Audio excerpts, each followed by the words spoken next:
E o relator do caso Moro no TRE do Paraná lançou mão de um argumento muito fajuto, mas muito fajuto mesmo. Vem comigo. Antes de seguir, gostaria de pedir seu like nesse vídeo e sua inscrição nesse canal. Peço também, caso você possa e queira, sua contribuição clicando no botão Valeu ou se tornando membro do blog do Cadu Amaral clicando no botão Seja Membro. Os membros do blog do Cadu Amaral têm acesso a conteúdos exclusivos e assim é uma forma de você ajudar a manter no ar mais um espaço de combate contra o fascismo à brasileira. Ao final do vídeo, deixe seu comentário, concorde, discorde e complemente. Mas sempre se lembre que só não vale xingar nem falar da mãe do povo. Compartilhe esse vídeo em todas as suas redes sociais e também no WhatsApp e no Telegram, se você tiver. E lembrando que se você é de Alagoas, você pode assistir o blog do Cadu Amaral na TV Comacel, canal 12 da NET. Sempre aos domingos, ao meio-dia e 45. Se você não é de Alagoas, você pode assistir a TV Com no link que está na descrição desse vídeo. Obrigado. 1º de abril, são agora 6 horas da tarde. No momento que eu gravo esse vídeo, ainda está acontecendo o julgamento do Sérgio Moro, pela cassação do Sérgio Moro, em ações de origem do PL e do PT por abuso de poder econômico contra o senador do Paraná, né, o ex-ministro, o ex-juiz de Lava Jato, o Sérgio Moro, por abuso de poder econômico, porque eles, sob a alegação de que o Moro se valeu, usufruiu de uma pré-candidatura à presidência da República para, além de usar mais recursos de campanha, dentro do que a legislação determina como pré-campanha, da visibilidade que uma pré-candidatura a presidente dá no comparativo com uma pré-candidatura ao Senado. É evidente que com a pré-candidatura a presidente dá muito mais visibilidade aos nomes que disputam o Palácio do Planalto. E no longo voto do desembargador Luciano Carrasco Falavinha Souza, que enquanto eu gravo esse vídeo ainda está ocorrendo, ele lançou mão de diversos argumentos, inclusive atuando melhor do que a defesa do Sérgio Moro nesse julgamento. Ao ponto, inclusive, de usar argumentos mais, digamos assim, mais teatrais, não no sentido pejorativo, argumentos mais de quem defende. Mas teve um que ele usou para justificar o seu voto a favor do Sérgio Moro, que é muito fajuto, descontextualiza a política, desconsidera a política e vai num simplismo conjuntural gritante. Ele alegando que Sérgio Moro não precisava usar a pré-candidatura de presidente da República, os recursos que uma pré-candidatura a presidente da República proporciona para se tornar conhecido, viajar o país e tal, porque isso estaria na peça inicial de uma das duas ações, salvo engano, na do PT.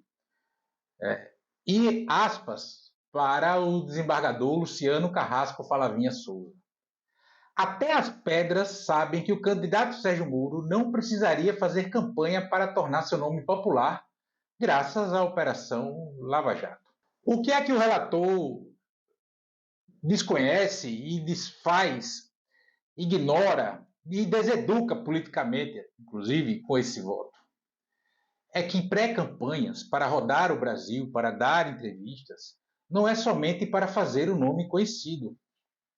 É também para fazer o nome ser aceito como candidato, não só conhecido. É evidente que conhecimento das pessoas o Sérgio Moro já tinha. É evidente. Seja pelos anos a fio de capas de revista, capas de jornais, minutos e minutos de noticiário, que endeusavam a Operação Lava Jato, que compravam todas as teses da Lava Jato sem a devida checagem, ou melhor dizendo, na conivência com a Operação Lava Jato, não tem como ele não ser conhecido. Depois ele foi ser ministro do Bolsonaro, que é presidente da República eleito em 2018. O Moro foi o cara que mandou prender o Lula. Depois rompe com o Bolsonaro. É evidente que o Sérgio Moro era conhecido. Então a pré-campanha dele de presidente da República não era para ele se tornar conhecido. Era para ele se tornar aceito. E aí os dados que apontam nesse sentido são públicos. Veja, em 10 de novembro de 2021, num grande ato em Brasília, com transmissão ao vivo de alguns veículos de comunicação, Globo News entre eles, e canais de YouTube de portais de notícias, como, por exemplo, o Poder 360, ocorreu o ato de filiação de Sérgio Moro ao Podemos, com um discurso de candidatura à presidência da República, em 10 de novembro de 2021. Um mês depois, em 8 de dezembro de 2021, o Instituto Quest divulgou uma pesquisa de intenção de votos para a presidência da República. E o Sérgio Moro apareceu com 10% das intenções de voto, tendo Lula, àquela altura, aparecendo em primeiro com 46% das intenções de voto e Jair Bolsonaro em segundo com 23%. Ou seja, Moro tinha menos da metade do Bolsonaro, que foi o segundo que apareceu nas pesquisas. É evidente que a pré-campanha do Moro para presidente da República não era para ele ficar conhecido, era para ele tentar reverter isso, ele sentar com pessoas, com segmentos que evidentemente apoiariam Bolsonaro, ou até o Lula por rejeição ao Bolsonaro, e tentar atrair votos para si, ganhar os filiados do Podemos para a sua candidatura, costurar até, porque não uma candidatura da esposa, ou até ajudar o Deltan Dallagnol na candidatura dele. Então a pré-campanha do Moro não foi para que ele ficasse conhecido, foi para que ele ficasse aceito.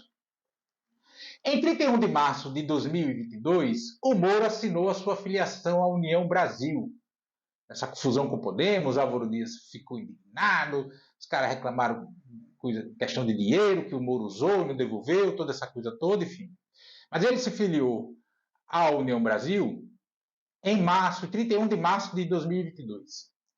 E nessa altura, ele já disse que não seria mais candidato a presidente da República. Porque a pesquisa Quest, próxima a essa filiação à União Brasil, realizada em 9 de fevereiro, veja, Moro se filiou à União Brasil em 31 de março de 2022. Em 9 de fevereiro de 2022, foi feita uma pesquisa também pela Quest, para a gente usar o mesmo instituto, porque os institutos têm critérios diferentes, enfim, metodologias, então para não haver vícios desses dados, a Quest fez uma pesquisa de intenção de voto em fevereiro de 22, um mês e meio antes do Moro se filiar à União Brasil, e o Moro apareceu já com 7% das intenções de voto. E o Ciro, que naquela primeira, quando ele se filiou ao Podemos, estava atrás dele, nessa já estava empatado com o Sérgio Moro. Então o Sérgio Moro usou todo o recurso que ele tinha ali, como pré-candidato a presidente, mais entrevistas de projeção nacional em programas nacionais. Se eu sou candidato ao Senado aqui em Alagoas, eu não vou dar entrevista a Bandeirantes, a TV Cultura, não interessa. Eu, como pré-candidato ao Senado em Alagoas, eu daria entrevistas a canais locais. E ele deu um monte de entrevistas a emissoras nacionais, a programas nacionais, porque era pré-candidato à presidente da República. E programas nacionais chegam a todos os estados brasileiros. Então, mas essa gastança que ele fez na pré-campanha não deu resultado. E aí ele recuou para a candidatura ao Senado, que agora está sendo questionada pelo TRE do Paraná. Eu gravo esse vídeo antes do término do julgamento de Sérgio Moro pelo TRE do Paraná. Os desembargadores eleitorais de Paraná pactuaram que esse julgamento será realizado em 3 sessões. Então, é uma agora, quando eu gravo esse vídeo, na segunda-feira, 1º de abril, e a terceira sessão é só na semana seguinte. Né? Caso haja pedido de vistas, todo esse tipo de coisa. Independente deste resultado, independente do resultado do TRE do Paraná, eu já falei aqui em outros momentos aqui no canal, o caso vai para o TSE, para o Tribunal Superior Eleitoral. Se Moro perder no TRE, o Moro recorre ao TSE. Se as partes que acionaram Sérgio Moro, o Ministério Público Eleitoral, que pediu a cassação do mandato de Sérgio Moro, perder, recorre-se ao TSE. Então vai tudo para o TSE independente da agonia, seja pela cassação, seja pela absolvição neste momento, que está forte, ansiedade sobre esse resultado, nada vai se definir agora, nesse 1º de abril, nessas primeiras semanas de abril. A questão aqui do vídeo é o argumento usado pelo desembargador, relator do TRE do Paraná, o Luciano Carrasco Falavinha Souza.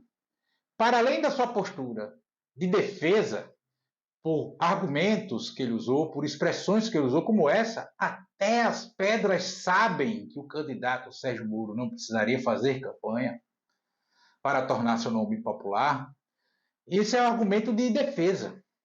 De defesa. Se ele quisesse usar essa coisa do conhecimento, ele poderia ter dito, pelo menos, da seguinte maneira. Por exemplo, o então candidato Sérgio Moro já tinha um nome muito conhecido perante a população brasileira por conta do destaque que teve a Operação Lava Jato, ao qual ele foi o juiz, coordenou, comandou, ou qualquer coisa que o valha. Mas quando ele joga esse até as pedras, isso é argumento de defesa. Isso é retórica de defesa.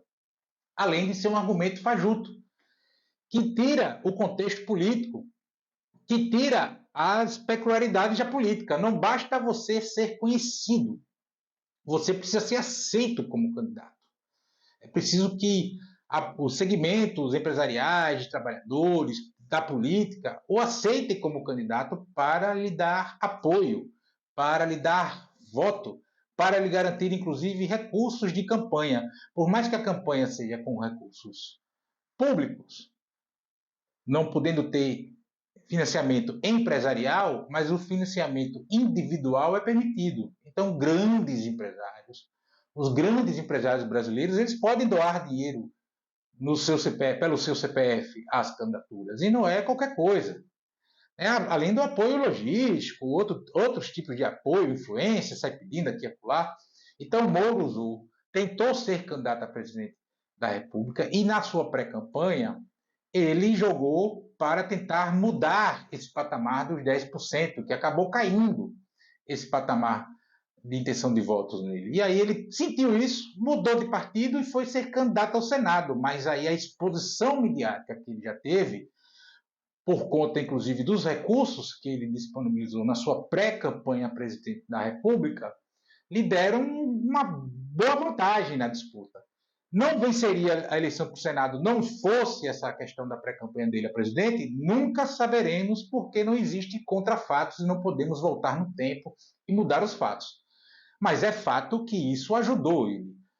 De alguma maneira, ajudou ele na sua candidatura ao Senado, na construção da sua candidatura ao Senado. Independente do resultado, esse caso vai para o TSE, enfim. Mas esse argumento fajuto de um desembargador eleitoral, que deveriam ser os desembargadores eleitorais, os juízes eleitorais, deveriam ser as figuras que mais conseguem entender o contexto político, o fazer campanhas com a legislação eleitoral. E esse Luciano Carrasco Falavinha Souza, se não agiu de má fé, se ele realmente acredita no que disse, é um completo ignorante político.